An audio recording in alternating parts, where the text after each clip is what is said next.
വസു ദേ തോറ്റ് തുന്നമാടി വന്നിരിക്കുന്നു നിന്റെ മോൻ. അവനെന്തെങ്കിലും തിന്നാൻ കൊടുക്ക്. എന്തെങ്കിലും പോരാ, സ്വപ്പ കനമായിട്ട് തന്നെ വേണം.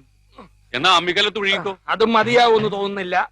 പൊരിഞ്ഞ പോരാട്ടമല്ലായിരുന്നു. എന്നിട്ടാണോ നീ തോറ്റത്? അവസാന ശ്വാസം വരെ പോരാടി തോക്കുന്ന ജയിച്ചതിന് തുല്യമാണ് അമ്മേ. അരശിമുട്ട് കുടുംബ തൈപ്പറമ്പുകാരോടാണ് തോറ്റത്. ഞാൻ വിക്ടറിക്കാരോട് മത്സരിച്ച ധീരമായിട്ട് തോറ്റത്, അല്ലാതെ തൈപ്പറമ്പുകാരോടല്ല. ആഹാ, ആ വിക്ടറിയുടെ ക്യാപ്റ്റൻ അശോകൻ എവിടത്തെയാണെന്നോ എന്റെ വിചാരം. എന്റെ ഭഗവാനെ, എന്റെ അനിയത്ത് സുമതിയുടെ മുഖത്ത് ഞാൻ ഇനി എങ്ങനെ നോക്കും? സുമതി കുഞ്ഞമ്മ ഗോഷ്ടി കാണിച്ചോണ്ടിരിക്കാണോ നോക്കാണ്ടിരിക്കാൻ? അമ്മ ധൈര്യമായിട്ട് നോക്കുന്നേ.